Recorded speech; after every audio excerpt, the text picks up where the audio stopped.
Марин және оның достары. Мұхиттағы қызықтар. Теңіздің түбі басталды күн. Біздің көңілді Марин жүрек жайнап. Достарға бара жүзіп, кеш батқанша жүрек ойнап. Тату бәрімен асыр жүгірген. Шытырман оқиға күтеді үнемі алда.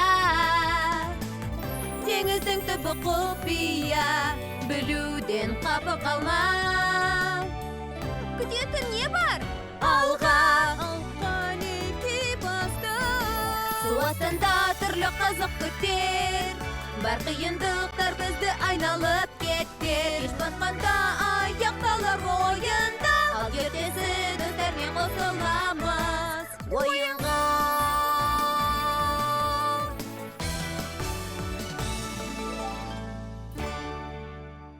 Сәлем, Аквавиль!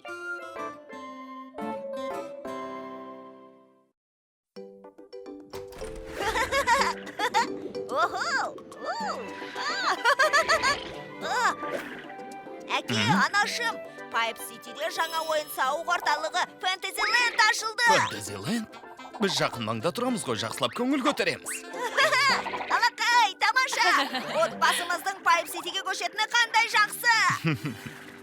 Ғаламторда Пайп-Сити мұхитта қарқынды дамып келе жатқан қалай екені жазылған. Бұл туралы өзіңнің аспаз блогында жазуың керек. Осы біздің Пайп-Ситиге көшіп баратынымыз тамаша емес пе? Негізі мекен ауыстырып тұрғанымыз жаман емес.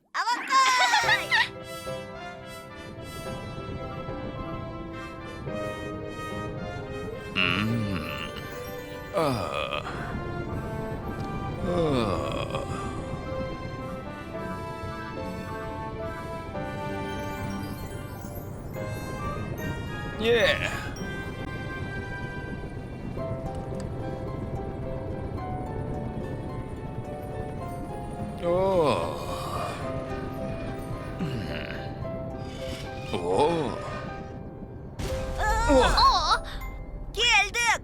Сыртта қалай екен, қанеке көрейікші.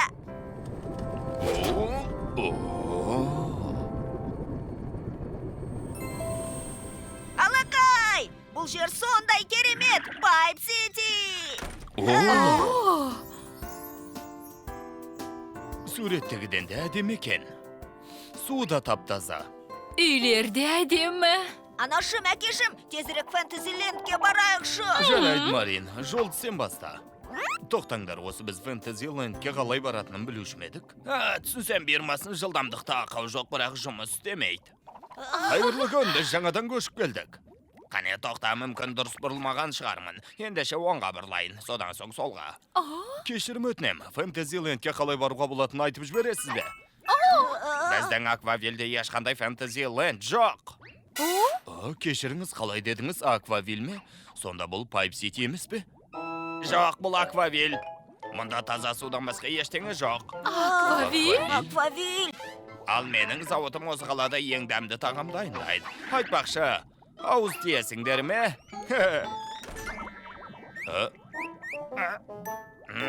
Алло, шамасы тасбақалар үйімізді басқа жерге жеткізіп тастапты, не? Жарайды, күтуге тура келеді. Не дейді? Тасбақалар жұмыртқалауға кетіпті, сондықтан біраз уақыт осындай алдай тұруға мәжбүрміз. Не деген сұмды. Сонда біз Пайп-Ситиге көшпейміз бе? Қалай десем екені, көшуіміз кейінге қалды.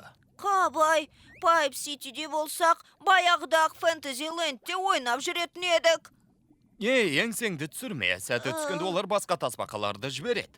Бірақ бүгін біз кете алмаймыз ғой, ал менің тезірек көшкім келіп еді. Марин, сенің сүйікті тағамыңды дайындап берейін бе? Теңіз жаңғағынан әзірленген тұздықтан артық ештеңе жоқ қой. Жарайды, анашым. Қандай тазалық, суда мөлдір. Иә, жергілікті ас тағамдарда дәмді шығар. Сенікінен асып түспес. Бұл мектеп шығар. Анашым, әкешім, мен мектепті көріп келейін. Жарайды. Үйге өзім келемін.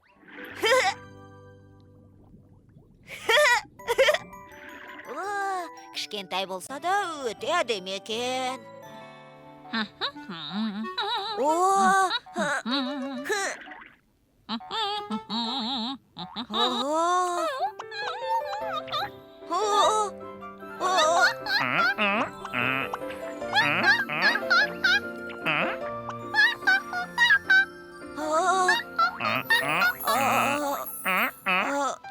Сен жаңадан келген шығарсың. Сенің есімің кім? Енді мен Маринмін. Енді көшіп келдің бе? Ал мен Виви боламын. Танысқаныма қуаныштымын. Сәлем, Виви. Енді көшіп келдім деп айтуға Абайла! келмейді. Ауырған жоқ па? Ештеңе етпейді. Альто, абайламайсың ба? Әлгі добыңмен бізді өлтіре жаздадың ғой. Ой, кешірші енді. Допты керемет қағып алдың. Альтоның добын қағып алу оңай емес. Қайта бұл менің жай лақтырғаным ғой. Виви, бұл сенің досың ба? Иә, бұл Марин. Ол осында жаңадан көшіп келді. Сәлем, Марин. Марин. Танысқаныма қуаныштымын. Қарның ашты ма? Мә, ала ғой. Жоға, қарным ашқан жоқ. Мәсіған, бұл не болды екен? Бұны балдырлардан жасайды. Мұндай аквабалдыр тек біздің қалада ғана өседі. Аквабалдыр? Сол себептен өте дәмді болған шығар, иә?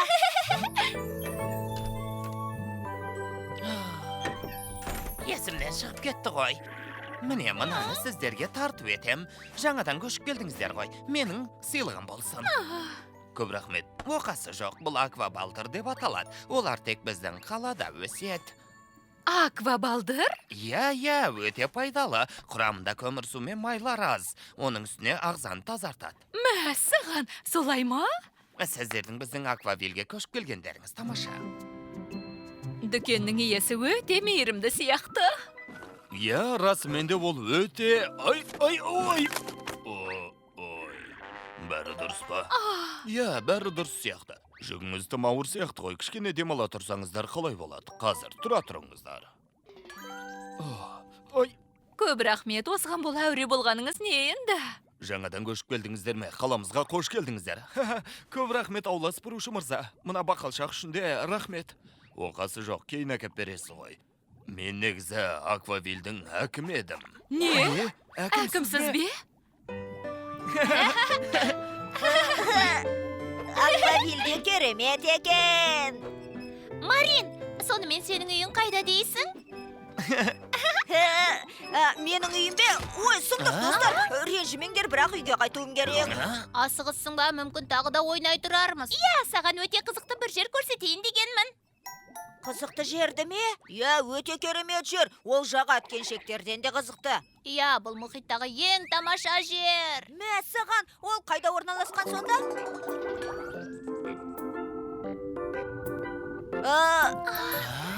Сендердің қызықты жер дегендерің осы ма? Тыныш. Альто, меніңше бәрі дұрыс. Тамаша, онда бір-бірден.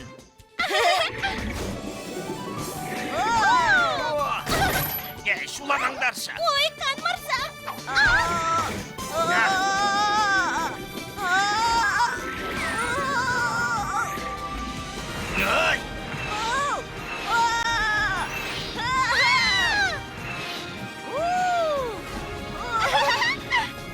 Ой!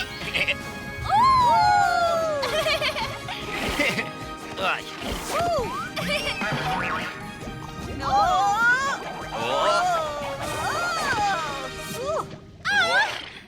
Қалай? Шынымен де қызықты ғой, е? Әрине, бұл жер керемет. Өмірімде бұлай көңіл көтерген емеспін. Мұндай қызық тіпті Фэнтезилендте де жоқ шығар. Тағы сырғанайықшы. Тап, мына балақайлардай шулап қоймады ғой. Тезірек! Кеттік. Тезірек!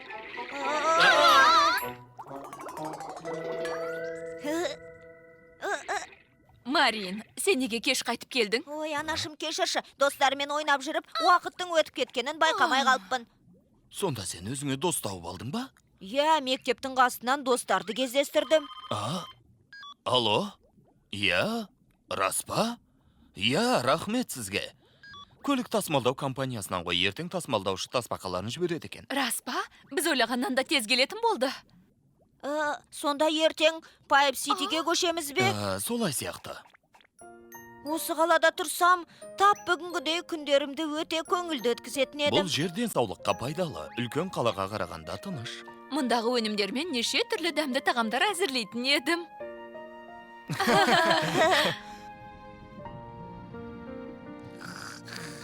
Марин! Тұрсаңшы. Кеттік ойнаймыз. Жүр, Тезірек кеттік, бәріміз ойнаймыз. тоқтай тұрыңдаршы. Ой, қап, тасбақалар келіп қалыпты. Дайынбыз ба? Бұл жолы Пайп-Ситиге көшеміз. Жоқ, мұнда бірнеше күн аялдай тұрайықшы, яғни бір жолата осында қалайықшы дегенім ғой. Сен осында тұрғың келе ме? Е, Аквавилде тамаша, менің достарым да осында. Бірақ біз анаң екеуміз. Білесің бе қымбатты, маған да бұл жер ұнайды. Расымен де Аквавилде қалайықшы. Рас айтасың ба? Марин, сен ше? Қайта қуанамын ғой. Мен өкінбеймін. Білесіңдер ме, бұл жерде тамаша болатын сияқты. Мәселе шешілді ме? Осында қаламыз ба? Шешілді. Алақай, ендеше мен достармен ойнауға кеттім. Иә, шешімді тез қабылдайды екен, маған тартқан ғой. Не? Керісінше бұл менен дарыған қасиет сияқты. Солай ойлайсың ба? Иә, шешілді. Біз осында қаламыз.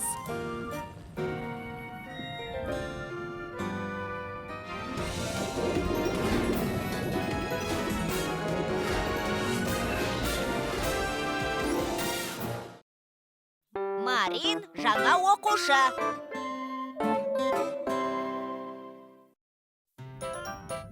Қанеки балалар, танысып қойыңдар, бұл біздің жаңа оқушымыз. Оның отбасы біздің қаламызға жаңадан көшіп келген. Сәлем, менің атым Марин. Бәріміз достасып кетеміз деп ойлаймын. Мәнің болмасын. Енді қайтейін. Тамаша. Өте қуаныштымын. Сонымен жаңа оқушымыз Марин қайда отырады? Мұнда, Альтоның орнына. Не тапқан екенсің? Жоқ. Марин жаңадан келді, орныңды берсең болар еді. Сонымен Альто, Маринге орныңды босатып бересің бе? Иә. Мәссаған, бұл қандай кітап? Жапсырылатын балықтар топтамасы. Осыншама көп жапсырма суреттерді көрмеппін. Қойш соны, менде балықтар туралы кітаптарым толып жатыр. Альто, бұл кітап сенің кітаптарыңа ұқсамайды. Мариннің жапсырмалары тіпті керемет. Менікі де, оныкі де балықтар туралы. Бәрібір емес пе? Қанеки, достар, сендерге кітаптарды таратуым керек. Абайла, бәрі дұрыс па? Енді дұрыс болды. Сен нағыз құтқарушысың. Мәссаған, Марин өте жылдам Бөлменің ар жағынан зу етіп жеттің. Енді Альтоның бәсекелесі болады. Қиын түгі де жоқ. Мен де қағып алатын едім. Мәссаған, олар өте шапшаң айналады екен. Осы жерден мұхиттың ағысы өтеді, сондықтан осы жерде зырылдақтарды ұстап тұруға тиімді. Достар, мен мұндамын. Ой, Марин. Альто, кешіктің ғой. Ей, төртеуміз боламыз ба десем? Енді Маринмен көңілдірек болатын шығар. Ол, қашаннан бері біздің досымыз екен. Қане, дайындал баста. Брум, брум, брум. Қараңдаршы, оның зырылдағы қатты айналып жатыр. Себебі ол бәрінен де жылдам. Әлемдегі ең шапшаң көркемемін. Иә. Алақай! Менің зырылдағымда жылдам айналады. Марин, тағы да айналдыршы. Брум, брум, брум. Болды, мен кеттім. Сонда бәрінің жандосы Марин болған ба? Балалар, сурет пәніне қажет материалдар жинауымыз керек. Маған кім көмектеседі? Мен! Жүйрік болсаң озып көр. Мен көмектесемін. Не істеуім керек? Марин, менімен бірге жүрші. Альто ұсынысыңа рахмет. Марин, мұны қалай жылдам істедің? Онда тұрған не бар? Меніңше, Марин біздің Альтодан да жүйрік. Менен жүйрік пе? Екеуінің қайсысы жүрге екен, бәстіге етпе. Марин! Қойыңдар, Альто біздің чемпион. Таптым. Жарыс ұйымдастырайықшы. Жарыс? Бұл керемет болар еді. Ал, достар, не дейсіңдер? Енді мен есемді жібермеймін. Мен келсемін, егер Альто да келісіп жатса. Бәрінің қала осы болса мейлі, келсем. Рас па? Мәссаған тамаша.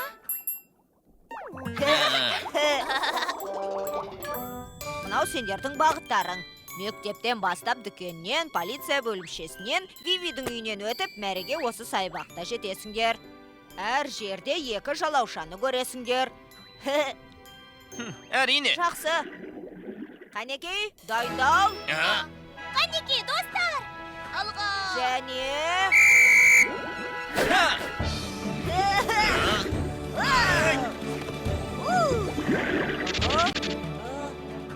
Енді қайттым, дүкеннің қайда екенін ұмытып қалдым. Есіме түсті.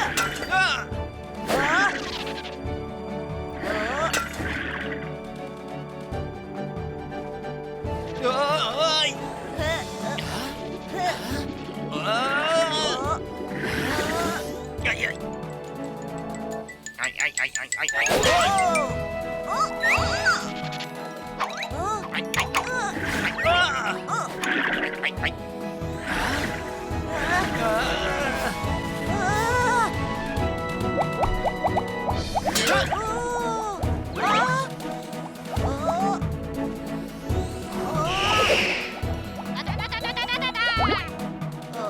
Қалай ойлайсыңдар, кім жеңеді?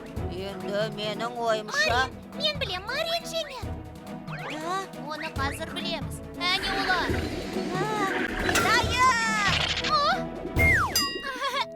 Марин, мен сеніп едім. Сен нағыз жүйрексің. Мариннің айтудан әлде қайда жүйрік екенін білген едім. Шешілді, мектептегі ең жүргенді сенсің. Жоға менің жай ғана жолым болған ғой. Сен алар емеспін, мен жеңіліп қалдым.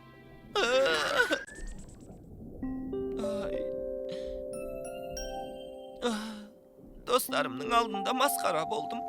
Бұл жарыста мен жеңуім керек еді. Ай!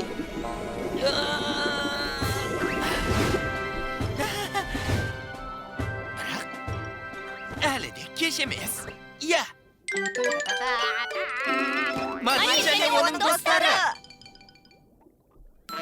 Бұрынғыдай мықты болуым керек.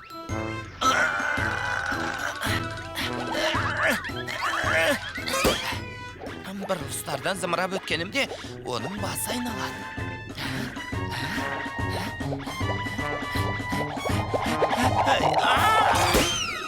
Ай! Оны қалай озып кетсем екен, а? Иә, ультрагаз! Бұқтырылған бұршақ! Не? Екінші рет жарысқын келе ме? Иә, мен тұман басқан қызда жарысқым келеді. Тұман басқан қыз? Жоқ, ол жердің жолы өте тар және қауіпті бұрылыстар өте көп. Рас па, Альто, мүмкін тағы да қаланың ішінен жүзіп жарысармыз. Қалада жарыстық қой. Мен қарқынды жарыс болғанын қалай. Қарқынды жарыс? Иә, бір-бірімізге жақын. Сонымен дайынсың ба?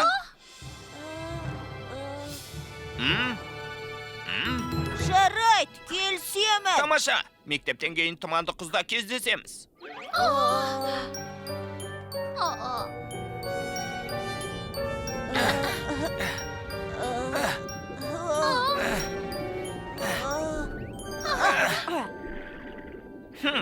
Сенен озып кетем, қарада тұр. Солай ма? Оны енді көре жатармыз.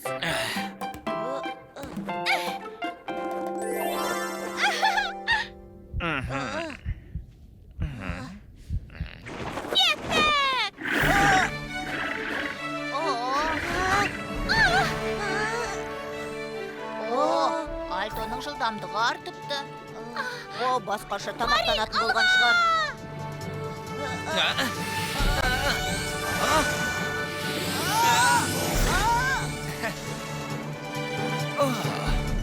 Сау бол, кішкентай неме. Иә! Иә, алақай! Бекер жаттықпаған екенмін. Мен кеттім, қуым жер. Бұл әділетсіздік. Ой!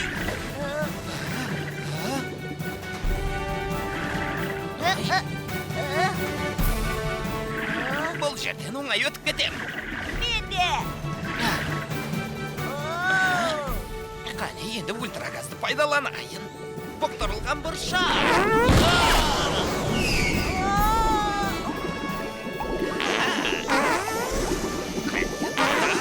Ой, басқара алмай кеттім ғой.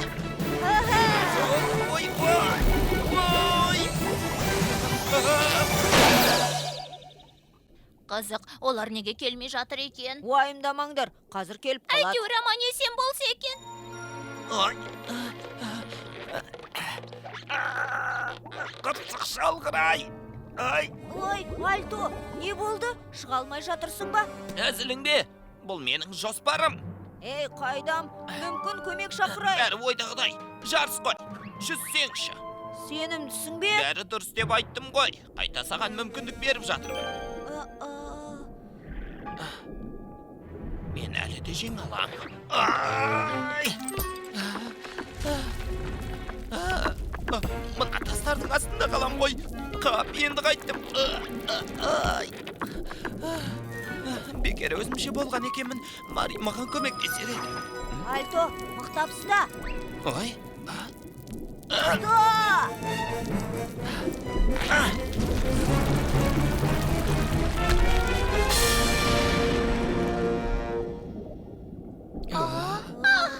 Бір сұмдық болған сияқты ғой.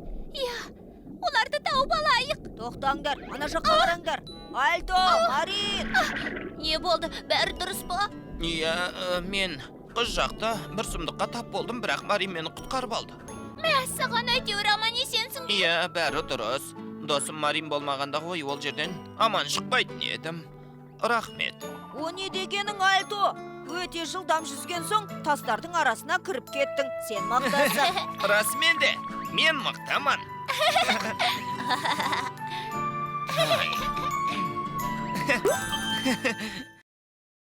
Маржан тастар күзетшілері алға.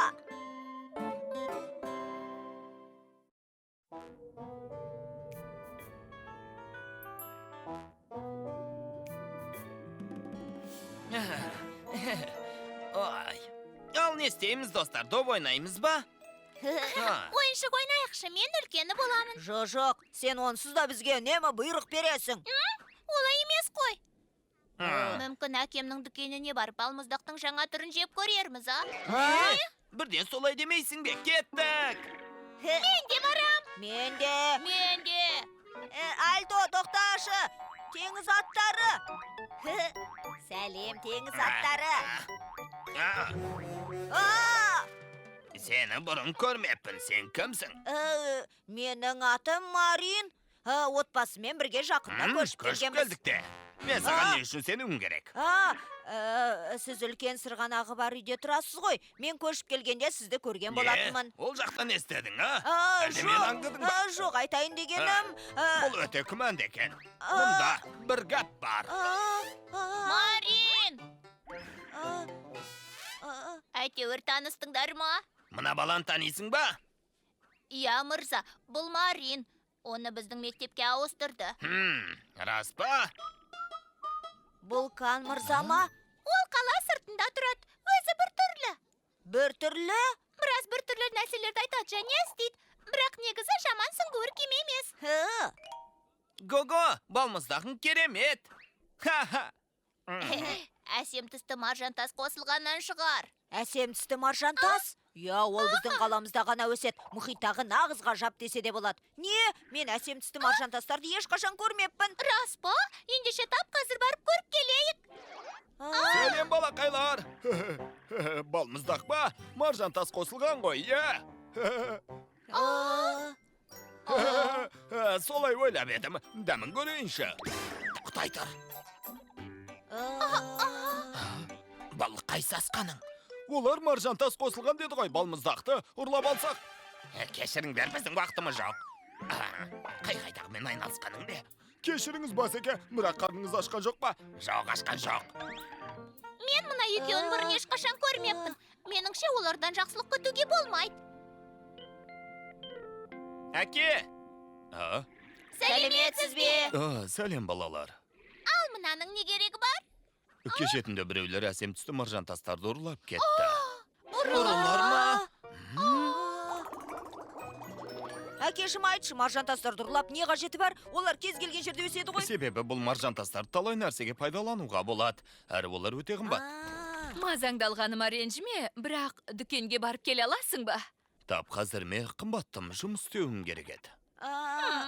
Алмаған Рубиге қарау керек. Анашым, дүкенге мен жүзіп барайын.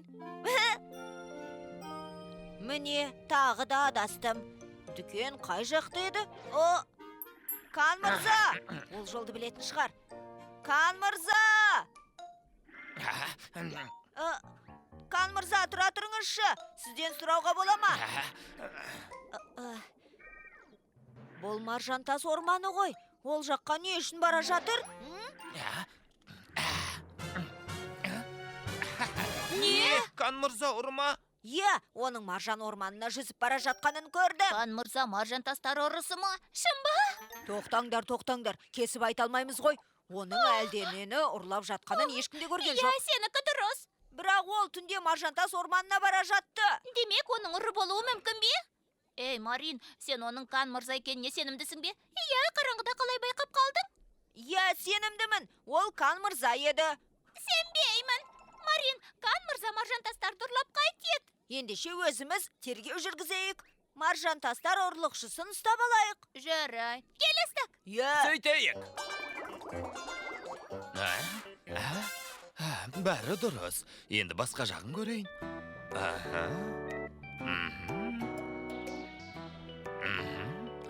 Біздің қалмас орнына қайтып келгенімізді ешкім біліп қоймапты. Ақылды болсын айт. Не, кім ақылды, мен бе? Сен емес, мен ақылдымын. Өте дәмдеген тағы да бола ма? Мені күтсеңші. Марин және оның достары. Керемет. Бастығым риза болатын болды. Тамаша, тіпті керемет. Қақалдың ғой, түкір. Иә.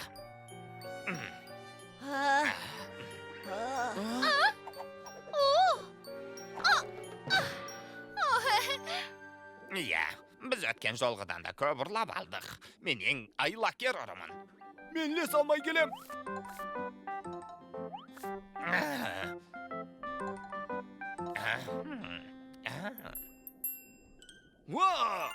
Өзімді солай ойлап едім.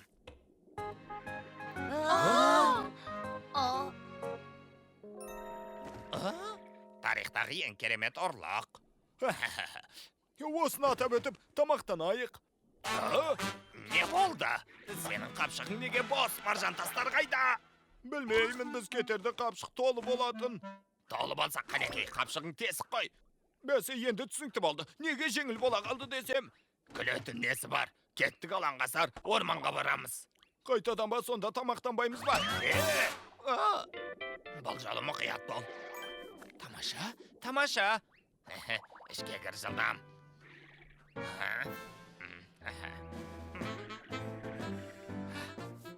Ұсталдыңдар ма ұрлықшылар? Ол анау ғимаратқа кіріп кетті. Бұл оның құпия жері шығар. Тезірек, Альтоның әкесіне айтып беру керек. Тоқтаңдар, біреу осында қарауылдап тұру керек. Олай болса лоджик жүзіп барсын, ал біз осында қаламыз. Жарайды. Достар, мен тез келем. Альтоның әкесі жеткенде Қан мырза қашып кетсе қайтеміз? Жоқ, онда не істейміз? Таптым, оны ұстап алуымыз керек. Бұл қауіпті емес пе? Біз төртеуміз, ол жалғыз. Маржантастарды қорғау біздің парызымыз. Қанекей. Олар маржантастарды ұрлап осында жасырды. Тірпетпеңіз. Балақайлар, мұнда не істеп жүрсіңдер? Кан мырза, маржантастарды ұрлайтын сіз бе? Сіздің кіріп бара жатқаныңызды көрдік. Ал мұнда ұрлағаныңызды жасырасыз. Оны дегендерің мен ұр емеспін. Полиция емес еске құсқа темір екен. Сонда, Қарашы балақайлар, мен еске сүңгуір кеме. сонда мына екеуі. Нағыз ұрлар ғой. Қан мырза өтірік айтпапты. Марин, саған сеніп қалсам. Енді мен... Сөйлемеңдер. Олар біздің түрімізді көрді. Ұстап оларды. Қорықпаңдар балақайлар, мен сендерді қорғайым. Неге зымыранды жіберем? Ой.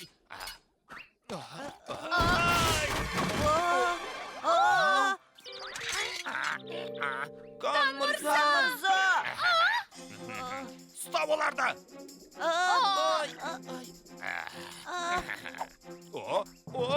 Қимылдама. Шегін! Дәмді маржан тас, маржан тас. Тағы да берші, өтінем. Шегін, әйтпесе лақтырып жіберемін. Не істеп тұрсың? Оларда. Ай, көзім ай. Ұяттарың қайда? Ай.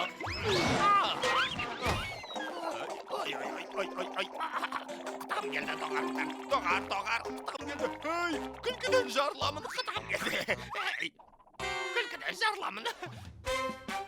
Әрпетпеңдер маржан тастарды ұрлағандарың үшін сендер тұтқында аласыңдар. Мені күштеген ол берлем. Ей, сатқын.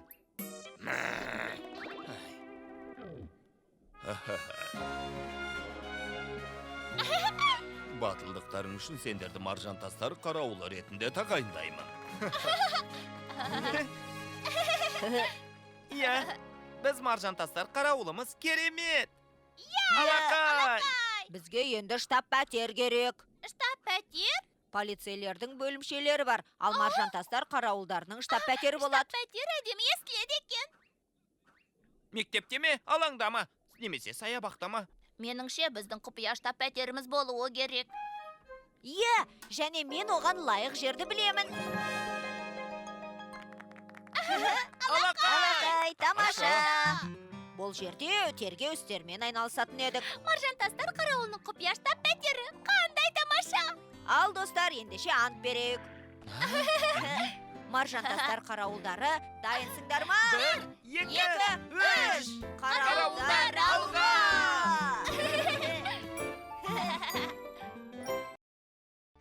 Штаб пәтерді безендіру.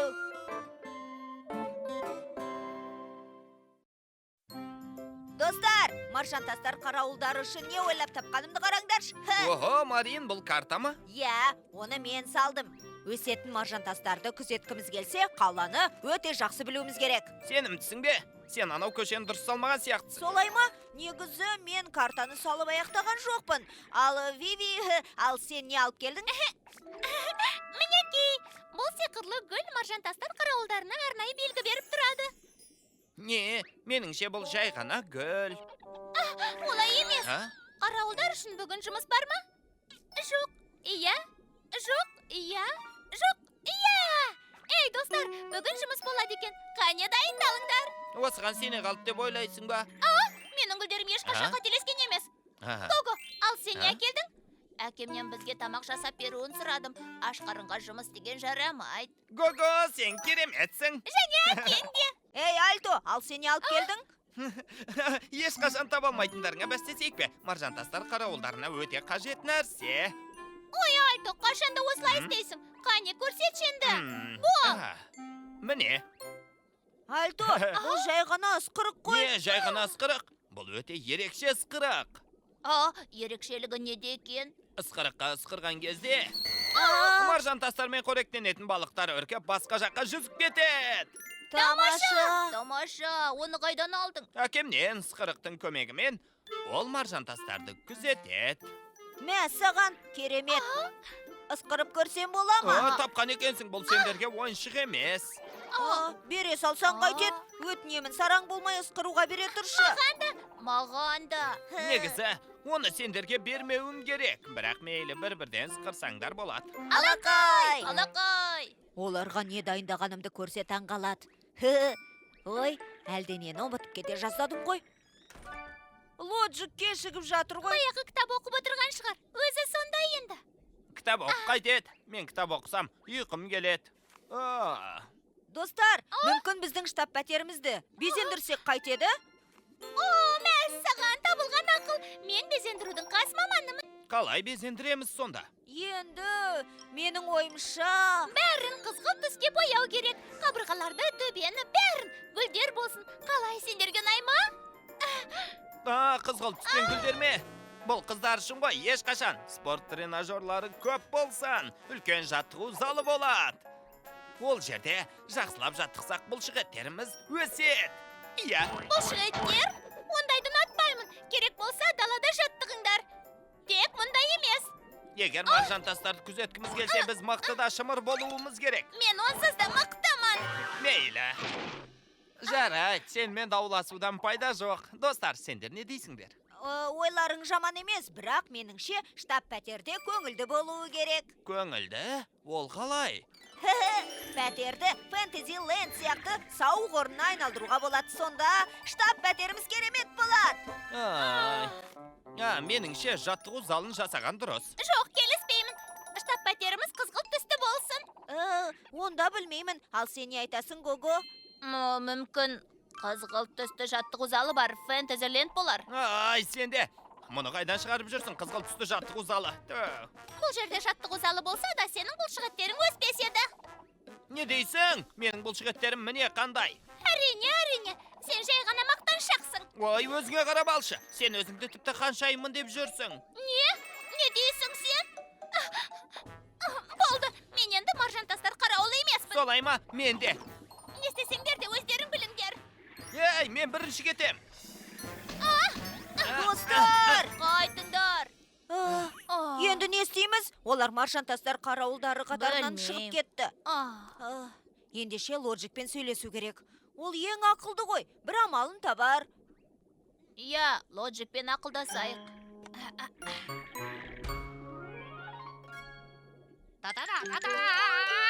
Марин және оның достары. Сонда Альто мен Виви штаб пәтерді қалай безендіреміз деп ренжісіп қалған ба? Иә, оларды қалай қайтарып алсақ екен? Ойланып көрейін. Уайымдамаңдар, достар. Менің жаңа өнертабысым көмектеседі. Рас па? Қызғылт залмен гүл, ақылға қонымсыз. Ей, ол жақта менің әкем. Әке, қалың қалай? Маржан тастармен қоректенетін балықтар қайтып келді. Оларды үркітіп жіберейін десем ысқырықты таба алмай жүрмін. Не дейсің, енді не істейсің? Тұра тұр, саған да сондай ысқырық беріп ем ғой. Қане соны шығаршы. Балықтарды үркітуге көмектес. Жарайды. Ой, ысқырығым қайда? Жоқ, оны штаб пәтерде ұмытып кетіппін. Тезірек алып кел, мен маржан тастар орманында күтем. Маржан тастар қарауылдары достарыңды да шақыр. Балық өте көп, екеуміздің шамамыз жетпейді. Жарайды, оларды ертіп келем. Жақсы болды ғой. Қарауылдарға жұмыс табылды. Тоқта, мен кетіп қалдым ғой. Енді не істеймін? Жарайды, алдымен ысқырығымды алып алайын. Міне, бұл не? Қорғаныс есігі. Бесеуміз түгел жиналғанда ғана ашылады. Лоджик, сен данышпансың. Мә, саған бірақ Альто мен Вивиді қалай шақырып аламыз? Енді білмеймін.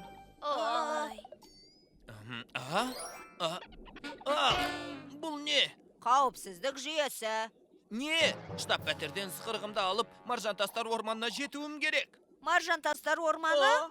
Маржан тастармен қоректенетін балықтар қайтып келді. Әкем ысқырықты тезірек алып кел деп айтқан еді. Бірден солай демейсің бе, Лоджик? Есікті аш тез, біз асығыспыз. Тек шықпайды, ол үшін біздің қасымызда Виви болуы керек. Уақытты зая кетірмейік, жылдам Вивиді ертіп келейік. Не үшін келдіңдер? Ханшайымдармен араласқан сендерге ұнамаушы еді ғой. Мені мақтаншақ деп мазақтаған өзің. Ұрсыспаңдар. Виви, тездетуіміз керек. Балықтар маржан тастарды шетінен жеп жатыр. Не? Маржан тастар қарауылдарына жұмыс бар ма? Дәл солай. Тек бір мәселе болып тұр. Не мәселе? Сонда есік ашылу үшін бәріміз бірге жиналуымыз керек пе? Иә, есікті ашыңдар.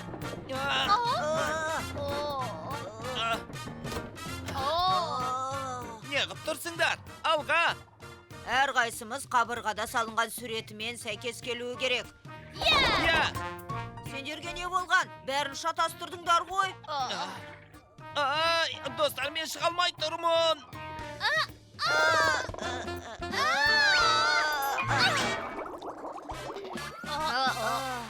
Міне қараңдар. Ту сыртыңмен.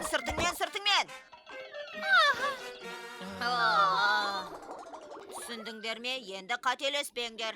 Кеттік! Маржан тастар қарауылдар алға! Лоджик! Гого! Альто! Марин! Виви! Біз маржан тастар қарауылымыз! Тамаша! Кәсті! Лоджик, бұл сенің ең тамаша өнер табысың! Лоджик, сен данышпансың. Қарауылдар, маржан тастар орманына кеттік.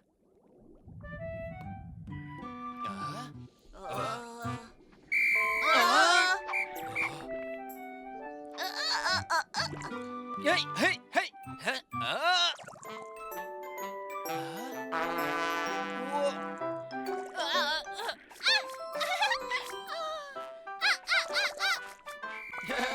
Ой. Маржан тастар қарауылы жеңді. Біз командамыз. Ал сенің ысқырығың шынымен де балықтарды үркітеді екен. Сенің әкең өте батыл екен. Рахмет, Виви. Сенің гүлдерің де сиқырлы болып шықты. Рас па? Сені ханшайым деп мазақтағаным үшін кешірші. Сені мақтаншақ деп ойлағаным үшін ренжімеші. Маржандастар қарауылдары кешірімді жақсы сұрайды екен. Иә. Виви, штаб пәтерді жаттығу залына айналдыру дұрыс емес екен. Одан да ол жерден Фэнтезиленд жасап алайықшы. Жоқ, Айто. Қалағандарыңды істей берсеңдерші. Достар, ол жерде Фэнтезиленд жасамай-ақ қойық. Шыны керек ол біз үшін тым қиын болады. Онда не істейміз? Айтар ойларың бар ма? Безендіру мәселесіне тағы қайтып келдік қой. Білесіңдер ме, достар, ойларымызды біріктірсек қалай болады екен?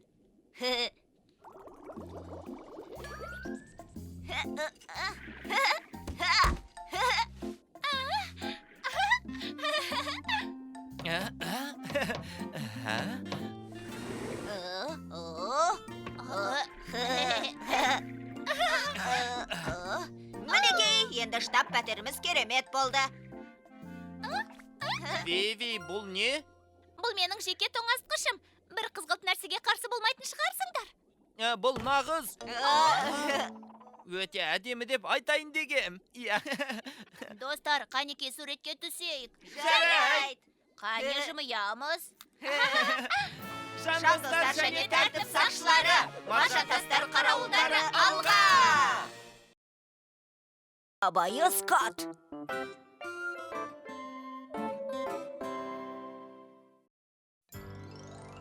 Бүгін біз экосаябаққа барамыз. О, Бұл сандай керемет. Өте қуаныштымын. Бұл туралы түсте көрдім. Саған керемет түс болған шығар, иә. тамаша. Түсіңде скаттарды көрдің бе? Жоға, түсімде скаттар кездескен жоқ. Солай ма? Онда оның несі қызық? Әкем экосаябақта үлкен скаттар болады деп айтқан.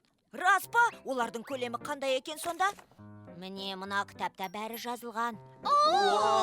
Қандай үлкен өзі. Үстіне мініп алған ковбой сондай керемет. Онда тұрған не бар? Мен де солай істей алам. Не? Қойшы. Оп-оңай. Скатқа отырып алам да жүзе берем. Білесің бе? Не? Егер скаттың алдында гүл ұстап, жақсы көретін досың туралы ойласаң, ол да сен туралы ойлайды дейді. Мен кім туралы ойлайтынымды білмей тұрмын. Ал сен кім туралы ойлайсың? Енді мен... Әлгі не ғой? Бұл не? Ого, тікен қарын. Оларды қытықтасаң шар сияқты үрленеді.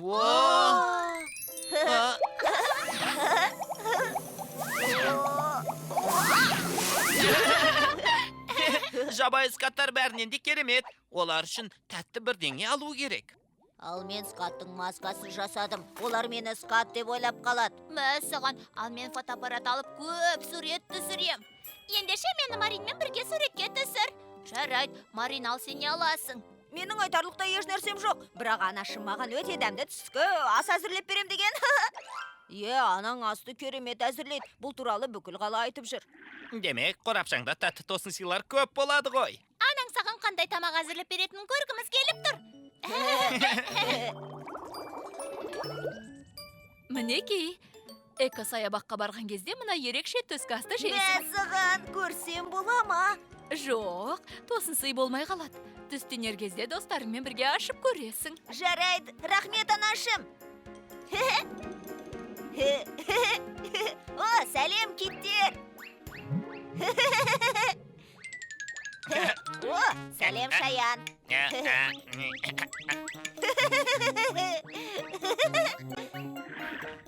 Экосаябақта талай қызық бар. Сондықтан жақсылап көңіл көтеріңдер. Мәссаған! Сәлем балақайлар. Мен өте мықты әрі шапшаңмын. Бүгінгі жол серіктеріңмен болам. Мен ковбоймын. Тамаша. Дайын тұрыңдар. Біздің сабық әлі басталған жоқ. Ал ендеше кеттік. Қане, дайынсыңдар ма? Иә! Соңымнан егіңдер. Көңіл көтереміз. Ал. О!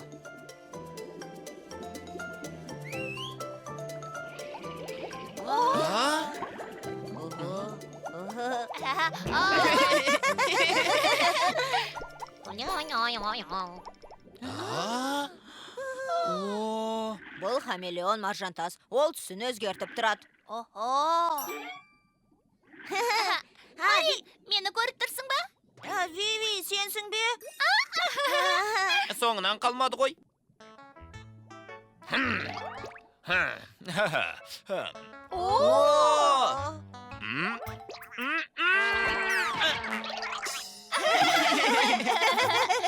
Бұл сендер ойлағандай оңай емес. Бұл істе тәжірибелі болу керек.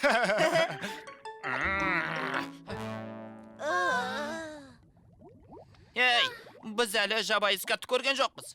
Соларды көрейін дегенмін. Қараңдаршы.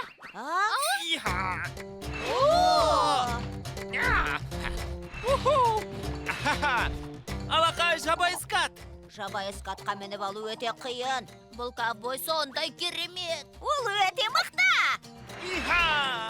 Жа, жұлқынба. Ковбой мырза, мен мініп көрсем бола ма? Мен де. Мен де. Жабайы скаттар сендер сияқты балақайлар үшін емес. Кеттік. Біз скатқа мінгіміз келеді.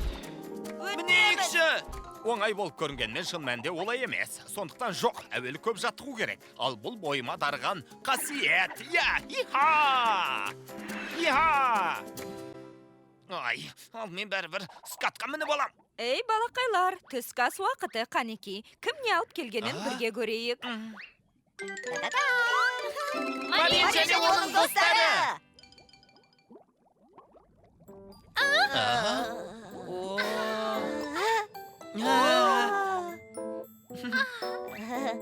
Марин, тезірек ашсаңшы. Ішінде не бар екен көрейік. Қанеки, анашым дайындаған тіл үйірер астан дәм татуға дайын болыңдар. Неткен жиіркенішті. Не? Қызық екен. Бұл неткен жағымсыз иіс? Әжең жіберген балдырлардан жасалған орама. Бәрін өзің жеп қойып жүрме. Достарыңмен бөлісуді ұмытпа. Бәрін тауысып қойыңдар. Сені жақсы көремін, анашың. Иісі жағымсыз болса да дәмді шығар.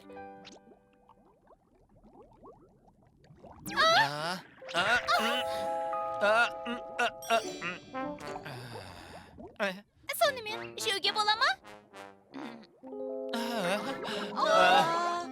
Марин, бізбен бірге тамақтан. Иә, Марин, мен сенімен бөлісем. Менің тамағым миға өте пайдалы. Марин, қорабыңды жапшы. Қазір... Марин қайда жүр? Әйтеуір аман есен бе? Келіп қалар. Түстеніп болдық, енді скатқа мінейік. Альто, бұның өте қауіпті екенін көрдің ғой? Я, меніңше қажеті жоқ. Қойыңдаршы, мен скатқа мініп алам да, әлгі ковбойға мықты екенімді көрсетем. Скатты мына тәттілермен алдап шақырып алам. Достар, ананы қараңдар. Алға!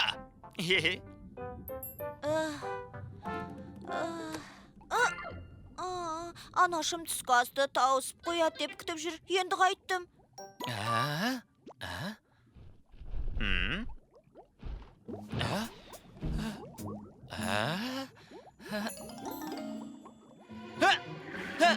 Алға!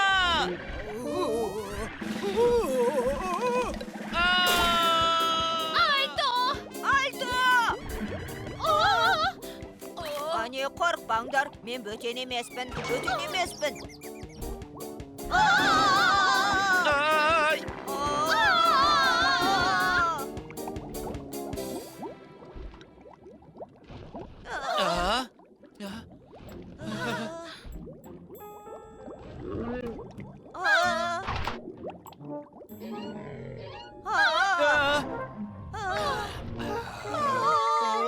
Достар!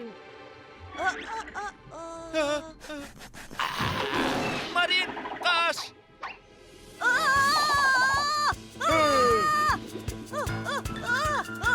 Ол неге соңымнан қалмайды екен?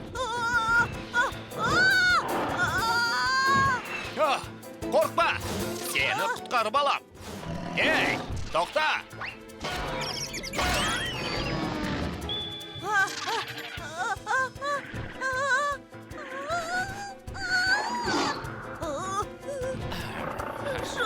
Жоқ, қажеті жоқ. Марин! Марин! Мүмкін оны скат жеп қойған шығар. Жоқ, менің Мариным. Марин! Қаштық! Ай! Достар, бұл мен ғой. Не? Марин! О, мәссаған Марин, оған қалай мініп алдың? Достар, қараңдаршы. Тамаша! Балақайларға зиян келсеші. Скаттың өте қауіпті екенін ескерттім дегенмен уайымдамаңыз, мен оларды қазір тоқтатамын. Ай! Сәлеметсіз бе? Жүгірмектер, әткеншек теуіп жаттыққандарың жақсы болды ғой. Мен қаншама жыл дайындалдым, бұл қалай сонда? Ковбой мырза, білесіз бе? Бұл негізі өте оңай екен. Ей, тоқтаңдар, кенеттен неге ыстық болып кетті?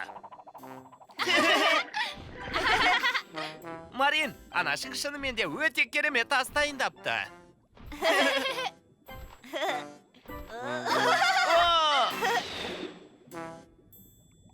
Анашым, сәлем, мен келдім. Амансың ба, балам, жақсы серуендеп келдің бе?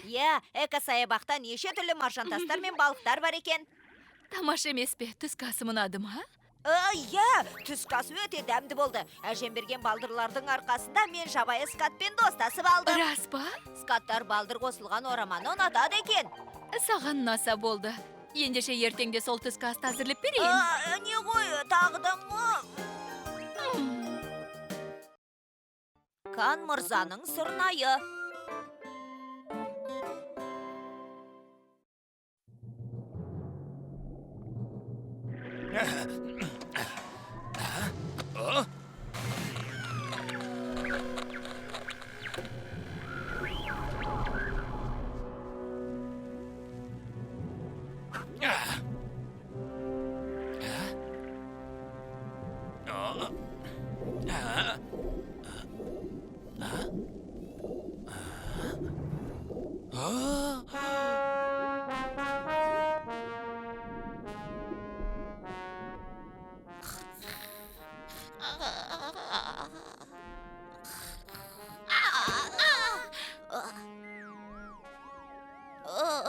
Бұл неткен сұмдық дыбыстар?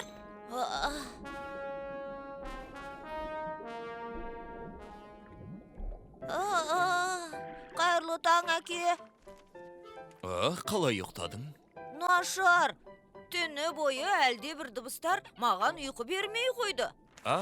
Сен Кан мырзаның сырнайын айтып тұрсың ба? Кан мырзаның сырнайы бар ма? Ол неге түнде ойнайды екен? Кан мырзаның өз себептері бар. Бірақ сен уайымдама, ол маңызды нәрсеге дайындалып жүрсе керек. Маңызды?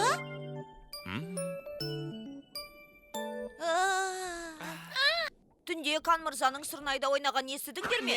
Ұйқы бермеген Кан мырзам екен, мен есімнен адаса жаздадым ғой. Ол бір әуенді қайталап ойнай берді, шамасы әлденеге дайындалып жүрген болар. Әрине, Кан мырза әкем айтқандай керемет бір нәрсе ойластырмақшы ғой. Керемет пе? Сенің осында көшіп келуіңнен де керемет пе? Мәссаған, Кан мырзама екен деп қалсам, өте ұқсайды екен. Сен сырнайдың дыбысына айнытпай салады екенсің. Онда тұрған несі бар? Мен де істей алам. Тұт-тұт, па-па-па-па. Бұл сырнайдың дыбысына ұқсамайды да. Міне, пу-па-па-па-па-па. Пу-па-па-па-па. Сенікі жетісіп тұрған жоқ, тағы да байқап көру керек. Па-па-па-па.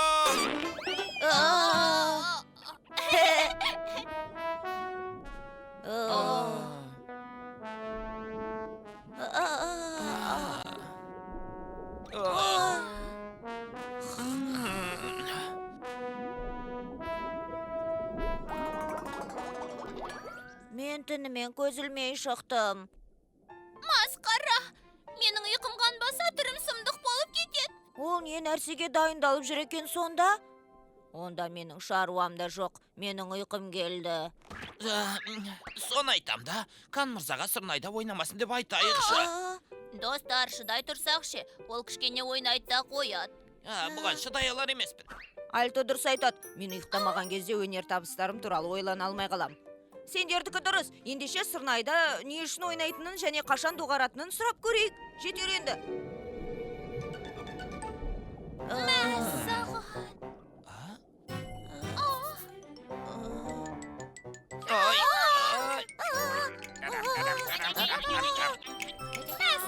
Қандай әдемі немелер. Сәлем, сәлем. Шаяндар әскері, Сәлем, сәлем. сәлем. Шаяндарды тамашалай бермей тездетейікші енді.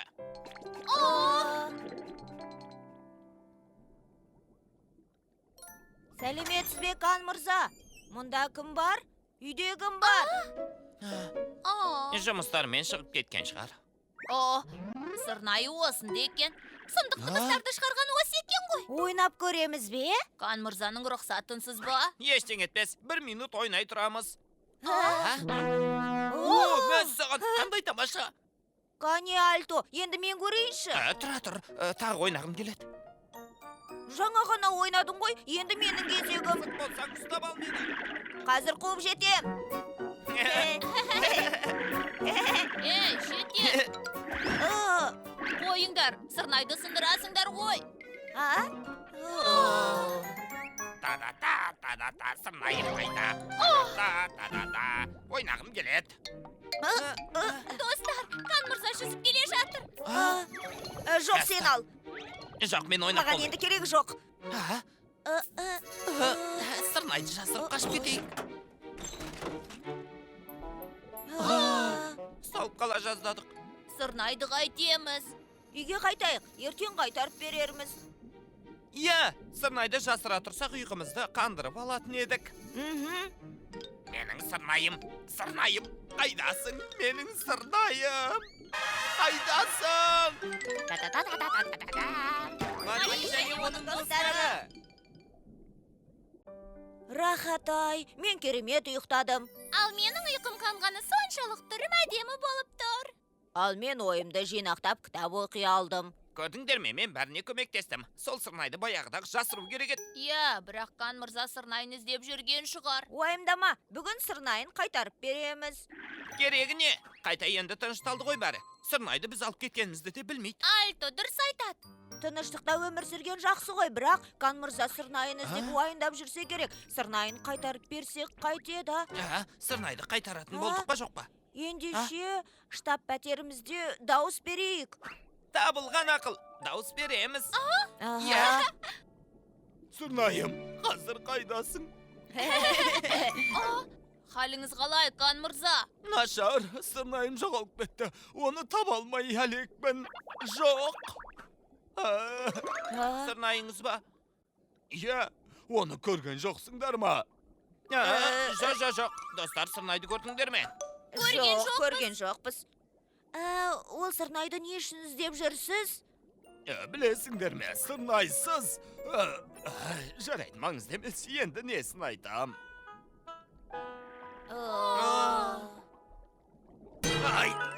Ай.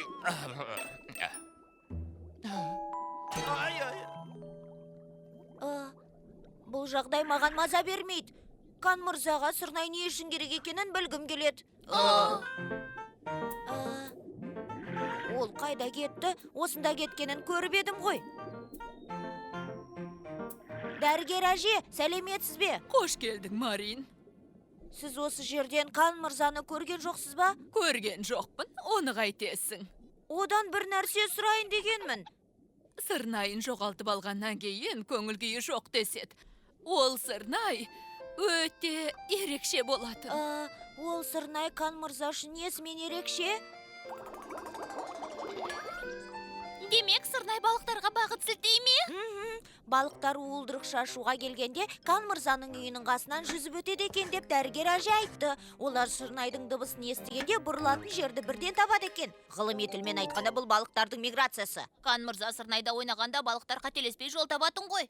Сондай маңызды аспапты жасырып неміз бар еді? Сырнайды дереу қайтаруымыз керек.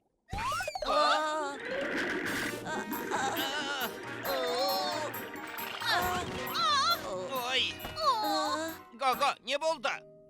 Қараңдар. Хан мырзаның сырнайы. Таңдар.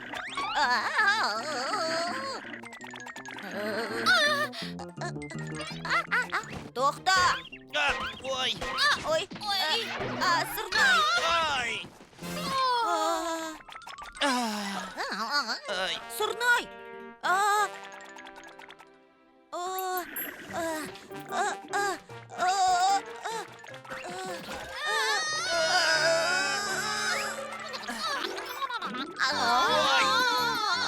Кішкентай болса да мықты екен өзі.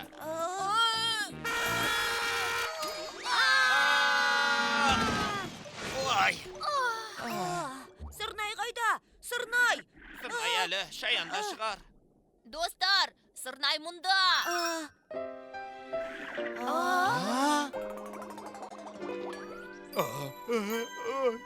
Кешіріңізші, оның маңызды екенін білген жоқпыз.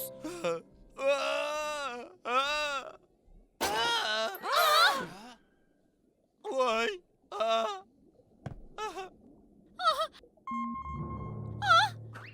Балықтар жүзіп келеді. Енді не істейміз?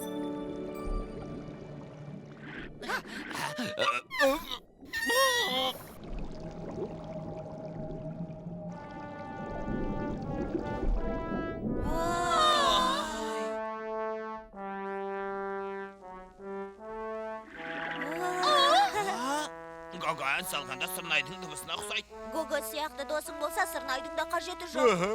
Гого, балықтардың тағдыры саған байланысты шырқа.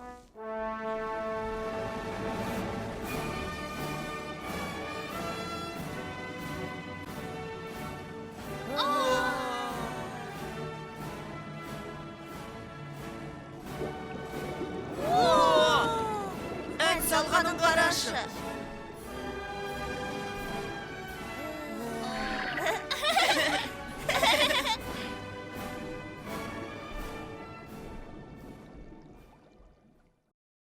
Маржантастар мерекесі.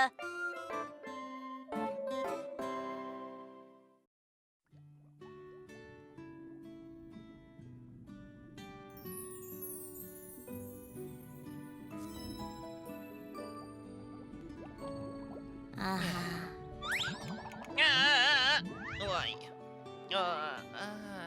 Ой.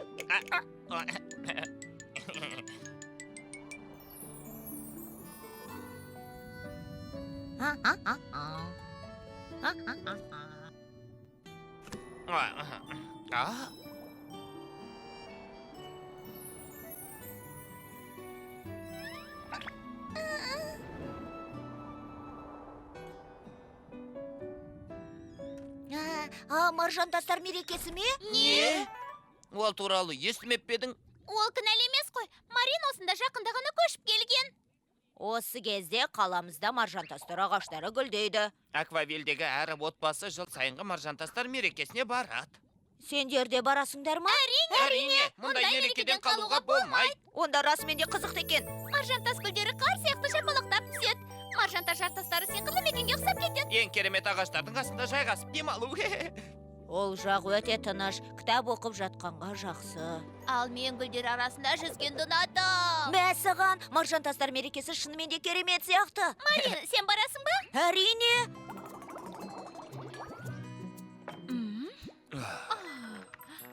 Жұмысың көп пе? Жұмыс азаюшы ма еді? Анашым, әке, маржантастар мерекесіне баруымыз керек. Марин, тек мектептен кейін. Сабағым бітті ғой. Бәрі маржантастар мерекесіне барады. Ол жерде керемет болады дейді. Біз барамыз ғой, я? Ой, Марин, әкеңнің жұмысы көп. Баралар ма екенбіз? Не? Босай алмайсың ба? Әке, өтінемін. Марин, сеніңше не маңызды, мереке ме әлде жұмыс па? Жұмыс шығар енді. Дұрыс емес, маңыздысы менің балам. Рас па? Тамаша, қандай керемет. Барамыз. Үлгересің бе? Мұнаны ма, қазір-ақ бітіремін, әрине. Не? Сонда біз бармаймыз ба? Марин, өкінішті, бірақ үйде қалуға тура келеді. Әкең жұмысын аяқтап үлгермепті. Қайырлы таң, Аквавель, ауа райы тамаша емес пе? Бүгін маржантастар мерекесіне барып, көңіл көтеруге әбден лайық күн. Бүгін керемет күн, бірақ келесі аптада бұдан да керемет болатын шығар. Естеріңде болсын, маржантастардың гүлдеуін бүгін ғана тамашалай аласыздар. Келесі аптада олар гүлдемейді. Не? Достарыма бүгін келемін деп уәде беріп едім. Олар ренжитін болды ғой. Қымбаттым, мұлай істейікші.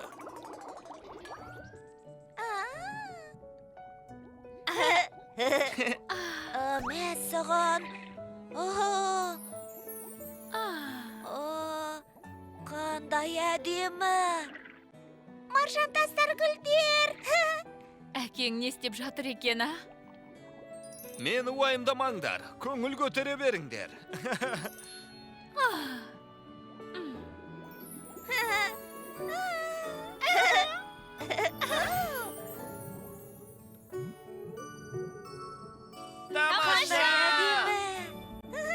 Қандай әдемі. Гүлдердің түсі жылдамдығы өте үйлесімді екен. Қалай, Марин, ұнай ма? Енді мен... Не? Саған ұнамады ма? Көңілді болады деп ойласам, бұл жер тіптен керемет екен ғой. Мен сені бұна жаздадым ғой. Марин, сен де қатырасың. Тада, ал мен орама дайындадым. Мәссаған. Го-го, лақтырам, қағып ал.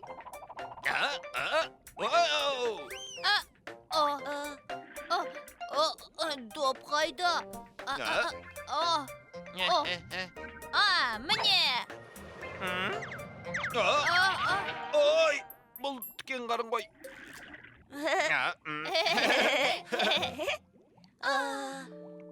Мен де әкемен бірге ойнасам ғой. Қаны енді лақтары, тура маған қарай лақтырып алам. Қанеке?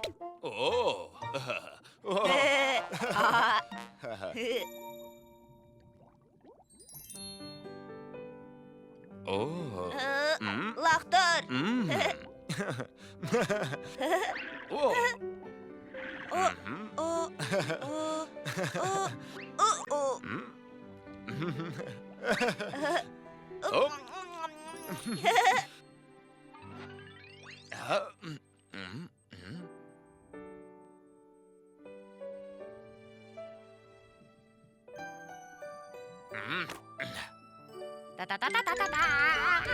Марин және оның достары.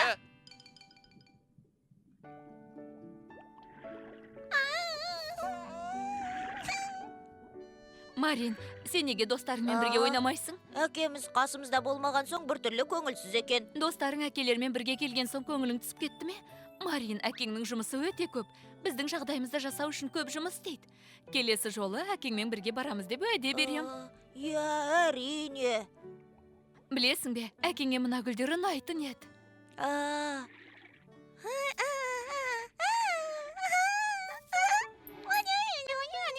Гүлдер әдемі. Анашым, мен әкеме маржантас гүлдерін апарып беремін. Жарайсың, Руби, тез келем. Марин!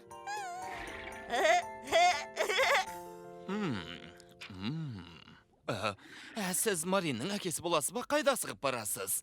Маржантастар орманына отбасымен бірге болуым керек.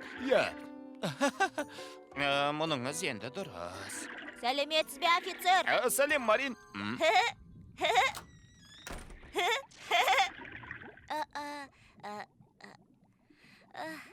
Сәлем. Ой.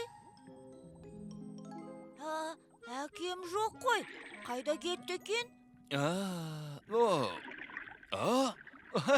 Таптым, сәлем, қымбаттым, сәлем, Руби.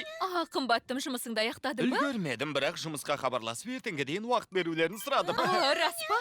Балам Марин қайда? Сендер кездескен шығар десем? Не? Не? Ол орманға жүзіп кетті ме? Отбасымен бірге болуым керек деп зымырап кетті. Алақай, оның келетінін білгенмін. Рахмет, офицер. Хей, әкемен бірге әлде қайда көңілді болады. Марин, саған балаш берейін бе? Ренжімеші, қазір уақытым жоқ. Жарайды, келесі жол ендеше. Анашым, әкем осында ма?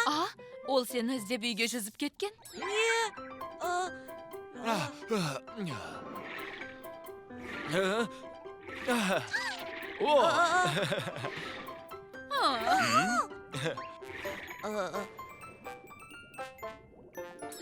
Не? Жаңаған орманға жүзіп кетті ғой. Жоқ, тағдама. Тоқтаңыз, тұра тұрыңыз, меніңше қазір Марин келеді. Әке! Марин! Әке! Марин! Марин, әйтеуір жолықтық па? Сені сағынып кеттім ғой. Әкешім, қарашы. О, бұл маржантас гүлдері ме? Саған алып келдім. Ұнай ма? Марин! Марин!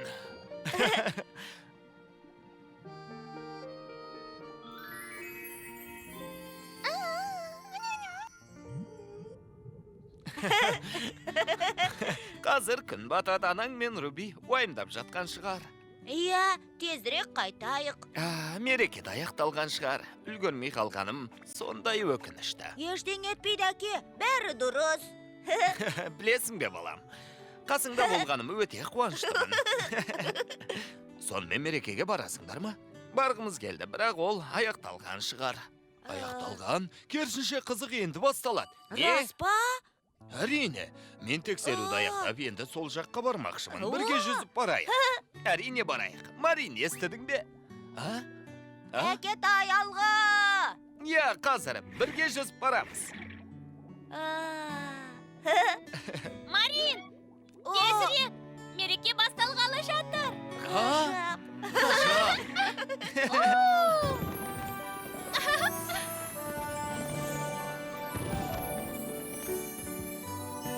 Ғажап!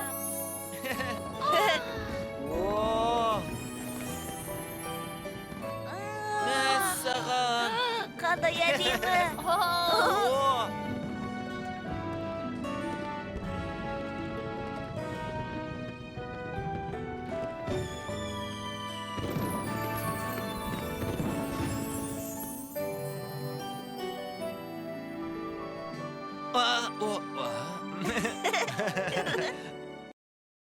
Қан мырзаның құпиясы.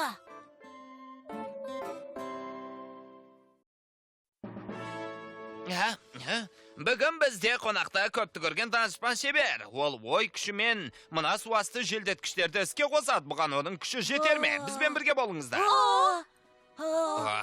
Аспан мен жер, ғалам қуаты маған күш бітсін.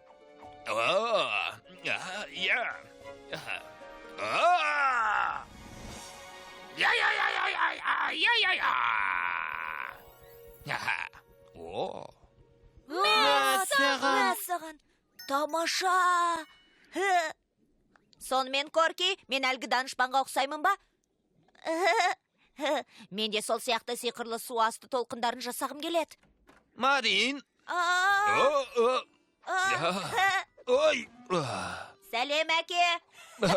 Теледидардағы данышпан саған әсер еткен ғой. Мен де сол сияқты бола алам ба екен, айтшы. Ол сияқты ма? Ерінбей еңбектенсең бәрі шебер бола алады. Ал керек болса шын ба? Әрине, жақсылап тырыссаң бәрі де мүмкін. Тамаша! Достар, кеше теледидардан шеберді көрдіңдер ме? Я, ол суасты желдеткіштерді іске қосқан сәт күшті болды. Сонда ол шынымен де қолын сермеп толқын бағытын тудыра ала ма? Қайдағы ғылым мұны жоққа шығарады. Олай емес, егер көп жаттықсаң шебер болуға болады деп әкем айтқан. Я, ол дұрыс айтады, мен шебер болдым. Рас па? Я, ой, ауаны білдіретін шеберімін. Достар деймін, егер жақсылап дайындалсам, мен де суасы толқындарын жасай алатыныма сенемін. Ақылды едің ғой, мұндай нәрселерге сенбесеңші. Логик дұрыс айтады, көзге көрінбейтін күшті қалай басқаруға болады. Я, сиқыр деген бос сөз. Жоқ, мен болсам сенемін. Қанеке орындарыңа отырыңдар.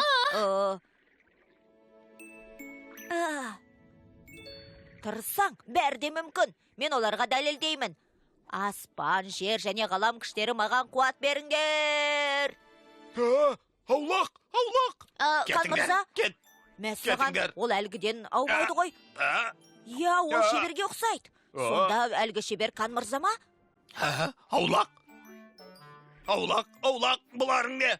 Бұл менің азығым.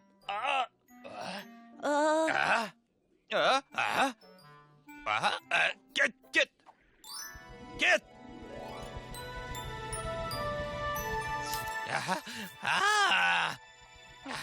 Расымен де ол шебер екен.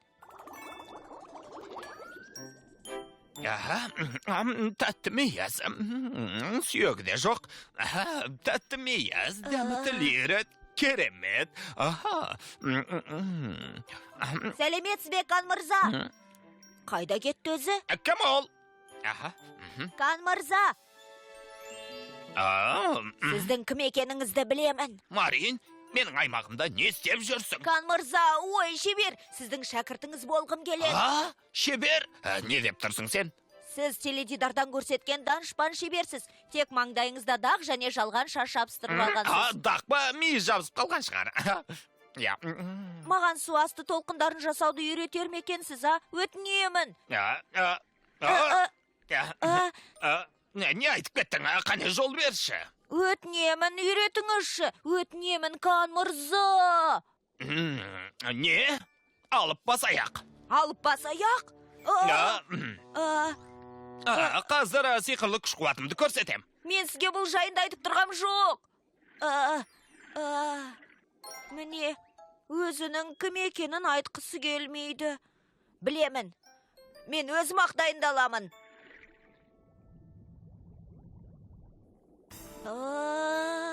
Хия! Хия! Әлде не қозғалған сияқты? Корки, қазір саған сиқырлы қуатымды бағыттаймын. Дайынсың ба? Я! Корки, бәрі дұрыс па? Корки, саған не болды? Мен сиқырлы қуат жасаған сияқтымын. Алақай, жаттығудан пайда бар екен. Марин және оның достары. Саған рас па? Достар, мен сиқырлы қуат жасауды үйрендім. Не сиқырлы қуат? Күшімді қазір Коркиде сынап көрдім. Дегеніме жеттім. Марин, қойшы ғылым мұны жоққа шығарады. Жоқ, Лоджик, менің қолымнан келді. Жарайды, мейлі. Онда маған сынап көрейік. Саған бальто, бұл қауіпті болуы мүмкін. Ой, мені уайымдама. Қане көрсет енді. Жарайды, келістік.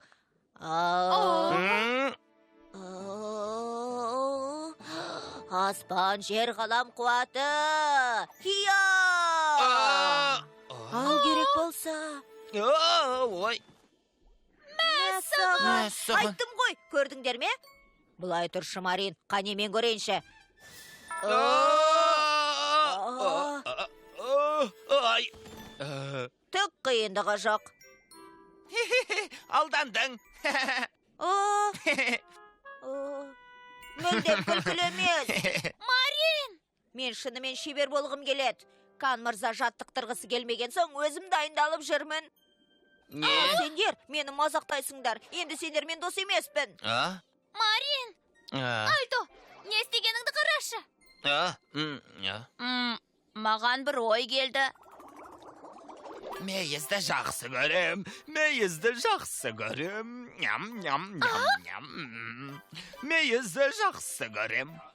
Саған не керек? Бер қараңызшы, сізге Марин келіп педі. Иә, келген сияқты. Ол сізден көмек сұрады ма? Солай ма? Я. Қайдағы бір қуатты үйренем деп айтқан. Қан мырза, Маринді шәкірт ретінде қабылдаңызшы. Не? Мен шебер емеспін ғой, оның үстіне қолым бос емес мені. Тәп-тәтті мейіздер мен тоқаштарым күтіп отыр. Сіздің шебер емес екеніңізді білеміз, бірақ өтірік шебер бола салыңызшы. Марин, сіздің қуат жасай алатыныңызға. Қан мырза, өтінем көмектесіңізші. Жоқ, қолым тимейді. Ендеше, бұл жоспары. Балалар, бұларың не? Ой.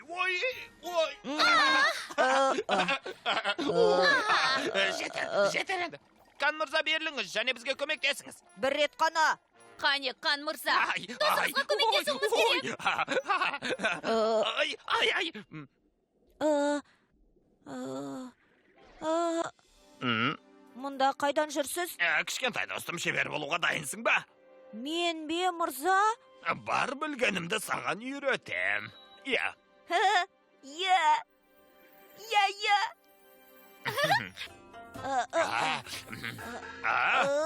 Ой. Ой.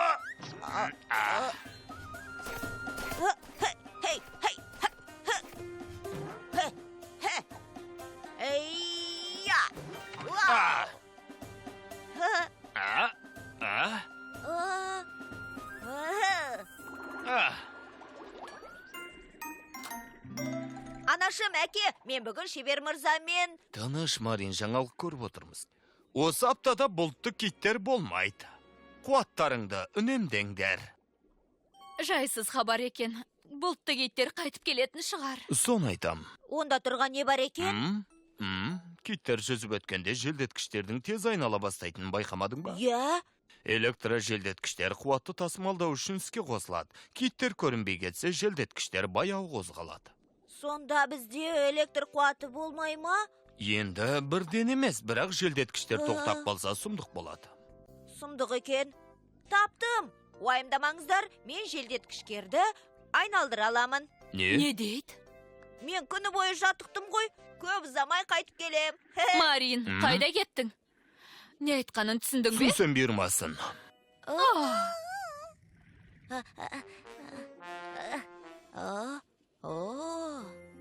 Аспан, жер, ғалам күштері маған қуат беріңдер. Бәрі дұрыс болады, Марин. Ол үшін өзіңе нық сенімді болуың керек. Хия! Су асты желдеткіштері айналыңдар.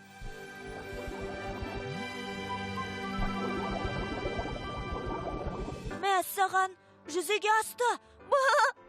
Бұлт киттері де қайтып келді. Сәлем, бұлт киттері. Кан мырза, ой, кешіріңіз, шебер. Ұйықтап жатырсыз ба? Шебер, мен сіз үйреткенде сиқырлы қуатты жасадым. Рахмет сізге. Шебер. Дайындығыңызға кедергі келтірмейін. Кешіріңіз, шебер, мен кеттім.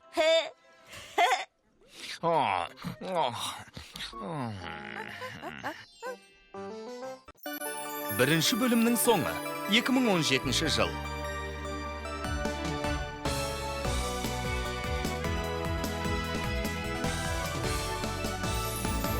Теңіздің түбі басталды күн. Біздің көңілді Марин